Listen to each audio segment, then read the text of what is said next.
વૃદ્ધાવસ્થાના અંદર મૌન પાડવું જોઈએ, કારણ કે આપણે જેટલું બોલીએ છીએ ને આપણી એનર્જી એટલી વેસ્ટ થાય છે.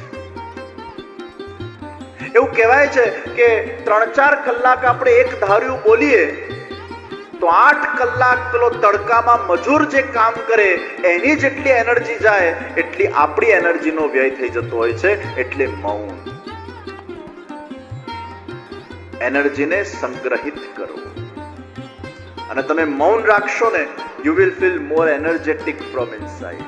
સ્ટ્રેસ, એન્ઝાયટી, ફિયર આ પણ મૌનથી અને ભગવત ચિંતનથી અને મૌનના અંદર અગર આપણે વ્રત કરીએ અને જપ, અનુષ્ઠાન, ધ્યાન કરીએ તો ધીરે ધીરે આ અભ્યાસથી આપણા મનના ઘણા બધા વિકારોને આપણે દૂર કરી શકીએ છીએ. એટલે 9મું રત્ન કપિલજી આપે છે એ મૌન છે.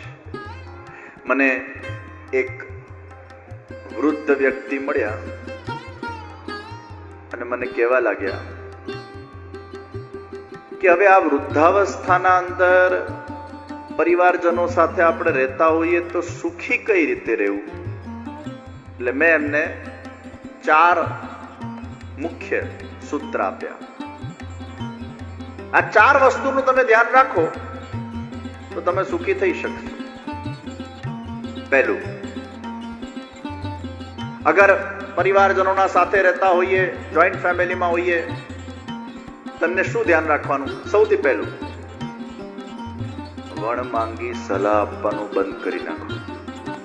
ઘણા વૃદ્ધોમાં ટેવ હોય કે એમને ન પૂછે તો પણ એ સામેથી સલાહ આપ કરે અને પછી દીકરા દીકરીઓને તમે સલાહ આપો અને પછી એ તમારી સલાહની અવમાનના કરે, એ માને નહીં અને તમને એમ કહી દે કે પપ્પા મને આ બધું કહેવાની જરૂર નથી, મને આ બધું ખબર જ છે, અમે આજકાલના ભણેલા ગણેલા છીએ, અમને આ બધું નહીં કહેવાનું.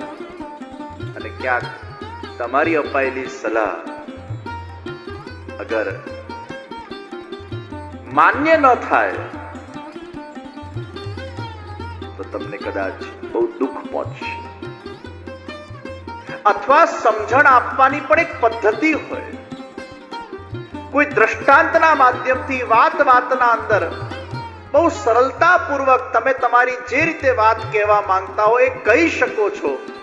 પણ અગર કોઈ માંગે નહીં તો એને સામે સલાહ નહીં આપતા, કારણ કે દુઃખી તમારે જ થવું પડશે. બીજા નંબરે,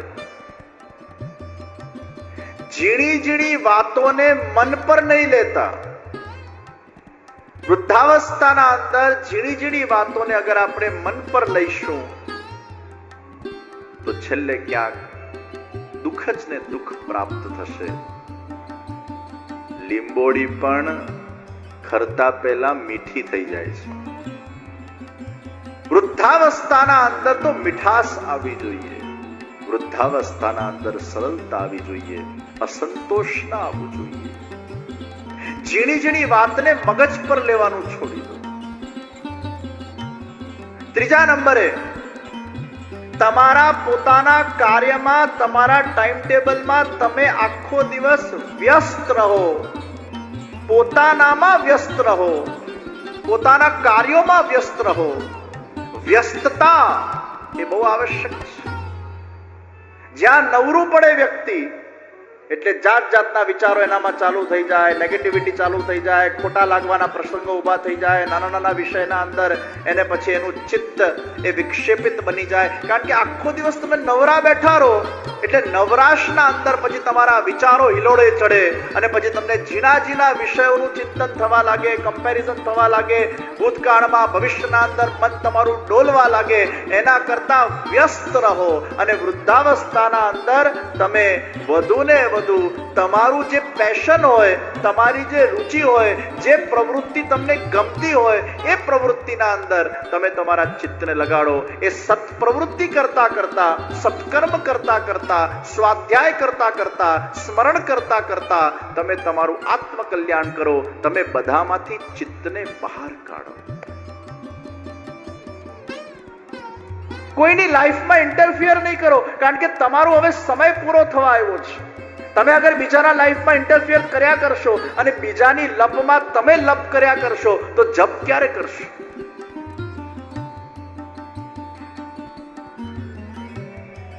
એક બેનનો વર દારૂ પીપીને બેનને બહુ મારતો. તો બિચારા દુખી બેન આવ્યા કે મારો વર મને બહુ મારે છે. મેં કીધું કેમ મારે છે? એ કે હું એને રોજ કહું છું કે કેમ દારૂ પીઓ છો, કેમ દારૂ પીઓ છો, કેમ દારૂ પીઓ છો. તમારા જેવા દારૂડિયા સાથે પરણીને હું તો હેરાન થઈ ગઈ છું. મેં કીધું એક કામ કરો, હવે એને કેમ પૂછવાનું છોડી દો. જે છે આ જ છે. તમે કેમ પ્રશ્ન પૂછવાનું છોડી દો, એને ટોકવાનું છોડી દો. હવે તમારી પણ ઉંમર થઈ છે, તમે શું કામ એને ઇન્સ્ટિગેટ કરો છો? તમે પ્રશ્ન કરવાનું છોડી દો. તમે તમારાથી મતલબ રાખો. તમને બીજું બધું તો કરવા દે છે ને. મને કે ના, બીજી મારામાં કોઈ રોકટોક કરે નહીં, મને સત્સંગ કરવા દે, મને સેવા કરવા દે, મને બધું જ કરવા દે, પણ એને હું છંછેડું ને એટલે પછી છંછેડાય. તમે કીધું છંછેડવાનું બંધ કરો ભાઈ. હું લેવા છંછેડું? એનામાંથી મગજ કાઢો. કદાચ ભગવાનની આ મોહભંગ લીલા છે. પતિમાંથી મગજ કાઢો, પરમેશ્વરમાં લગાડો અને સાથે રહો. તમે ભલે એકબીજાનું કર્તવ્ય નિભાવો, પણ અમુક અવસ્થા પછી પતિ પત્નીએ પણ મનથી ડિટેચ થવાનું છે. યાદ રાખજો, ફિઝિકલી નહીં, મનથી એકબીજામાં માથું મારવાનું છોડવાનું છે. એકબીજાના અંદર જ તમે માથું માર્યા કરશો તો પછી તમે ભક્તિ ક્યારે કરશો, આત્મકલ્યાણ ક્યારે કરશો? અને એકબીજામાં ચિત્ત રાખ્યા કરશો તો તમારું ચિત્ત એ અધ્યાત્મમાં કેવી રીતે લાગશે? અને એટલે જ સી થિયરી છે. તમે આમ સી બનાવો ને, આમ, એટલે આ સી બન્યું, બે સી ને ઊંધા કરો આમ, તો તમે પહેલા તો જોડાયા એકબીજા સાથે, તમારું ગૃહસ્થાશ્રમને તમે સાકાર કર્યું. પછી ધીરે ધીરે કરતા કરતા આ સી આમ થઈ જાય છે. ખ્યાલ આવે છે? સી નું મોઢું તમે જોશો ને આમ થશે. આ જોડાયા પછી બંનેની પીઠ જોડાયેલી હશે એક સાથે, પછી પાછું એનું મુખડું આમ થઈ જશે. એટલે આ રીતે આવશે આમ. ગ્રસ્તાશ્રમને ન્યાય આપ્યા પછી આત્મકલ્યાણની યાત્રા પર જ્યારે વ્યક્તિ આગળ વધતો હોય પછી એને મુખ આ તરફ કરી દેવાનું છે. અર્થાત બંનેના મુખ, બંનેનું લક્ષ્ય પછી અધ્યાત્મ અને આત્મકલ્યાણ તરફ જવું જોઈએ. પછી દેહમાં દૃષ્ટિ ન રહેવી જોઈએ, ભોગ વિલાસમાં દૃષ્ટિ ન રહેવી જોઈએ, કેવલ માત્ર એકબીજાની ચિંતામાં પણ દૃષ્ટિ ન હોવી જોઈએ. હા, જ્યારે કંઈક તકલીફ પડે એકબીજાને, આપણે એના સાથે છે, આપણું કર્તવ્ય છે, અને એકબીજાની સેવા કરવી એ આપણું ધર્મ છે. આપણે આપણા કર્તવ્યને નિભાવવાનું છે, પણ ધીરે ધીરે મનથી ડિટેચ થવાનું છે અને પોતાના જાતને ઈશ્વર તરફ વાળવાનું. Don't interfere in somebody's life. અને ચોથા નંબરે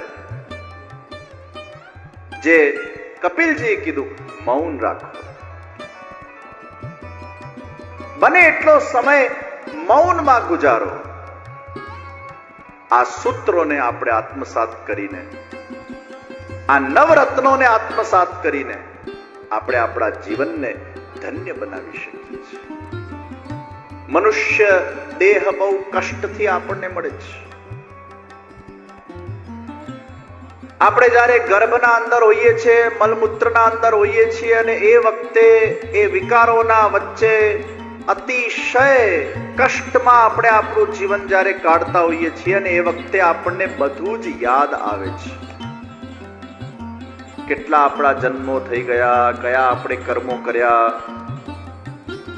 તમે વિચાર કરો, એક 10x10 ના રૂમમાં મલમૂત્રના વચ્ચે અગર તમને નાખી દેવામાં આવે અને 5 મિનિટ પણ તમને એમાં જો રાખવામાં આવે, તમારી શું સ્થિતિ થાય? એ નરકની યાતનાનો અનુભવ એ બાળક એ માના ગર્ભમાં કરે છે. અને એમાં જો પેલી માં અગર ગર્ભાવસ્થાના અંદર અતિશય તીખું ખાઈ લે તો એ બાળકને એવી બળતરા થાય, એવી બળતરા થાય. અને એટલે જ ગર્ભાવસ્થાના અંદર તીખું ખાવું અલાઉડ નથી. તમોગુણી પદાર્થો ખાવા અલાઉડ નથી. એક ટાઈમ દાલ ભાત શાક રોટલી તમે ખાઓ અને બીજા ટાઈમમાં ફરાળ અથવા ફલાહાર કરો. એ સાત્વિક આહાર. એ બાળક માટે ખૂબ સારું. આ ગર્ભાવસ્થાના અંદર આપણે બધા અત્યંત કષ્ટનો અનુભવ કરતા હોઈએ છીએ અને કષ્ટમાંથી જ્યારે એ બાળક જન્મે છે બધું ભૂલી જાય છે, માયા લાગે છે ને વિસ્મરણ થઈ જાય છે. પાછો મરે છે, પાછો જન્મે છે, પાછો મરે છે, પાછો જન્મે છે. આ જન્મ મૃત્યુની જે સાયકલ છે એમાંથી આપણને મુક્તિ મળતી નથી. અને એટલે જ એ બાળક ભગવાનને પ્રાર્થના કરે છે, હે પ્રભુ, મને બીજી વાર આ જન્મનું કષ્ટ જોઈતું નથી. એટલે બહુ આવશ્યક છે કે તમારા મૃત્યુ પહેલા તમારા બધા જ પ્રકારની વિષય વાસનામાંથી તમારું ચિત્ત હટી જવું જોઈએ. કપિલજી આપેલા જે આ 9 સિદ્ધાંતો છે એને આપણે આત્મસાત કરીએ. જેટલી અટેચમેન્ટ મૃત્યુ વખતે ઓછી, એટલું તમને મોક્ષ પ્રાપ્તિ કે ભગવત ધામ પ્રાપ્તિના યોગ બનતા હોય છે. છેલ્લે છેલ્લે બહુ બધું અટેચમેન્ટ લઈને જશો તો ભગવાન પાછું જન્મ આપશે અને આ જન્મ મૃત્યુના સાયકલમાંથી આપણે બહાર નહીં નીકળીશું.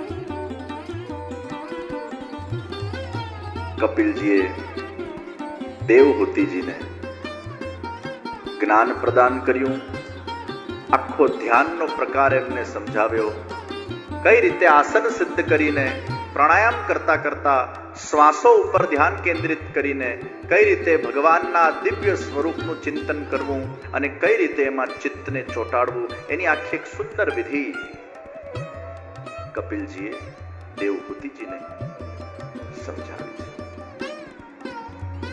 तृतीय स्कंद को प्रणाम करके आइए हम चतुर्थ स्कंद के अंदर प्रवेश करें।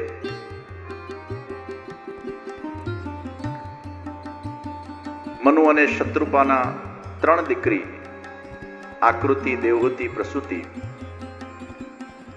પ્રસૂતિના લગ્ન દક્ષ પ્રજાપતિ સાથે થયા. આકૃતિના લગ્ન રુચિ પ્રજાપતિ સાથે થયા. કરદમ અને દેવહૂતિના બીજી પુત્રીના લગ્ન અનસુયાના અત્રિ ઋષિ સાથે થયા.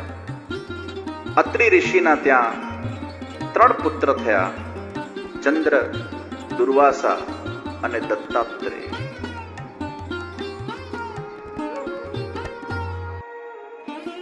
અત્રિ સત્વ, રજ અને તમ ત્રણ ગુણોથી જે પર છે એ અત્રિ. સુયા, અનસૂયા, જેમાં અતિશય ઈર્ષા છે એ સુયા અને જેનામાં ઈર્ષા નથી એ અનસૂયા. તો ચંદ્રમાં દુર્વાસા અને દત્તાત્રેય બ્રહ્મા, વિષ્ણુ અને મહેશના સ્વરૂપે આ ત્રણે એમના ત્યાં પ્રગટ થયા. ચંદ્ર એટલે બ્રહ્મા, દુર્વાસા એટલે એ શિવાંશ અને વિષ્ણુ અંશના રૂપે દત્તાત્રેય. દક્ષ પ્રજાપતિની ઘણી બધી પુત્રીઓ થઈ. એમાં 14મી પુત્રીના લગ્ન, જેનું નામ સ્વાહા છે, એ અગ્નિદેવ સાથે થયા. 15મી પુત્ની સ્વધાના લગ્ન પિતૃ સાથે થયા. અને 16મી દીકરી સતીના લગ્ન શિવજી સાથે થયા. એટલે અગ્નિમાં જ્યારે આપણે આહુતિ આપીએ ત્યારે સ્વાહા બોલીએ છીએ. સ્વાહા એ પત્ની છે. અને જ્યારે કોઈ પિતૃ કાર્ય કરીએ છીએ ત્યારે સ્વધા બોલીએ છીએ. સતીના લગ્ન શિવજી સાથે થયા. ચતુર્થ સ્કંદના અંદર ભગવાનની દિવ્ય ભક્તિ કરનારા શ્રી ધ્રુવજીનું સુંદર ચરિત્ર છે. રાજા ઉત્તાનપાદ એમની બે પત્ની સુરુચિ અને સુનીતિ સુનીતિનો પુત્ર ધ્રુવ અને સુરુચિનો પુત્ર ઉત્તમ. આ સુનીતિ અને સુરુચિ આ બંને શ્રેય અને પ્રેય માર્ગ છે.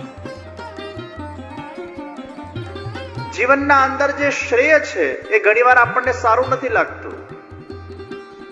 જે પ્રેય માર્ગ છે આપણને સારો લાગે છે, પણ ઘણીવાર એ પ્રેય માર્ગમાં આપણો શ્રેય નથી હોતો.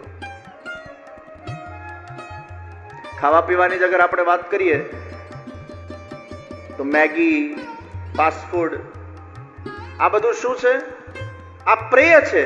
એ ગમતું હોય પણ એ આપણા માટે શ્રેયસ્કર નથી, આપણા માટે કલ્યાણરૂપ નથી. અને કારેલા જે આપણને નથી ગમતા એ આપણા માટે શ્રેયસ્કર છે. તો જે સારી વસ્તુ જે આપણને ગમતી નથી અને જે આપણને ગમે છે એ આપણા માટે સારી નથી હોતી. એટલે આપણા માટે શું શ્રેયસ્કર છે એના પર આપણે વિચાર કરવો જોઈએ. તો લાંબા ગાળે આપણને ફાયદો થશે, પરંતુ જે વસ્તુ આપણને ગમે છે એને અગર પ્રાપ્ત કરીશું તો લાંબા ગાળે આપણને નુકસાન થશે.